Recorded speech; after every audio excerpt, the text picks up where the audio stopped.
these coronary arteries that Charles is always talking about. He's crazy about these for some reason. When there's a blockage in one of the coronary arteries that feed the heart, that's a heart attack. Alright, so that is a heart attack. Pay attention, heart attack. Alright, so a heart attack is when one of these coronary arteries, and here's the name, coronary arteries, are completely obstructed. Okay? Give you guys time to take that. So you guys should know that already. And you guys should also know that the coronary arteries, they feed the heart with blood and oxygen. Alright? The blood carries the oxygen. So in case you guys don't know this is a red blood cell. We'll say this is a red blood cell. And it acts like an Uber for the oxygen. The oxygen just goes onto the red blood cell, and the red blood cell just drives it to where it has to go, and it drops it off so the body can use it.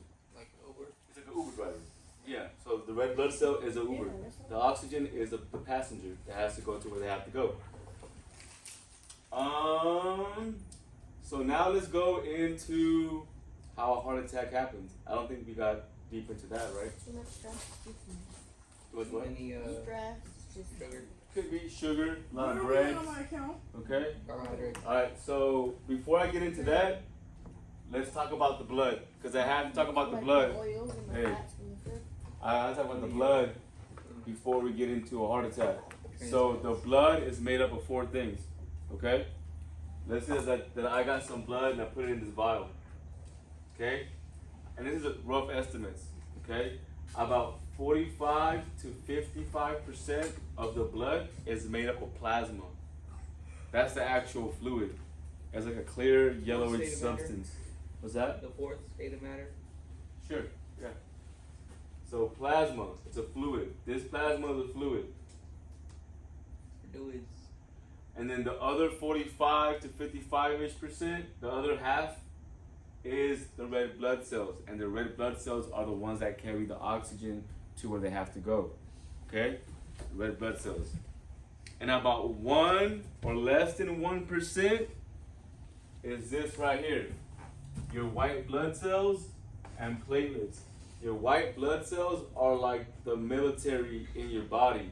They're the immune system. They are what kill bacteria and kill viruses. So that less than 1% is like the military inside your body.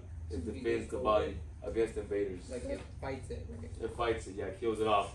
Just All like right. a little tiny percent of your blood. They're Yep. called white blood cells or Yeah. what else? White blood cells. Just that? Yeah, there's a different name for you. Just do white blood cells for now.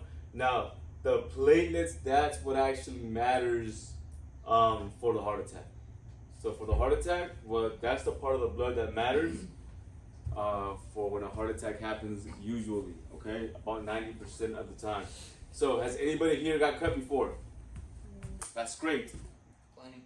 Okay, what happens to that scrape or cut after a little bit? What happens to it? Scabs up. It scabs up. The platelets, that's what makes the scabs. They're sticky. So you guys need to know this for the heart attack, because now we're gonna get into how a heart attack happens most of the time. Okay? So the scabs, platelets, that part of your blood, that 4th part of your blood, that makes scabs. It's sticky. It's just like a whole bunch of little patches that go where the cut is, and it dries up and it makes a scab. It's a patch. Okay? Of course, and that's that. Just as simple as that. I'm like a reptile.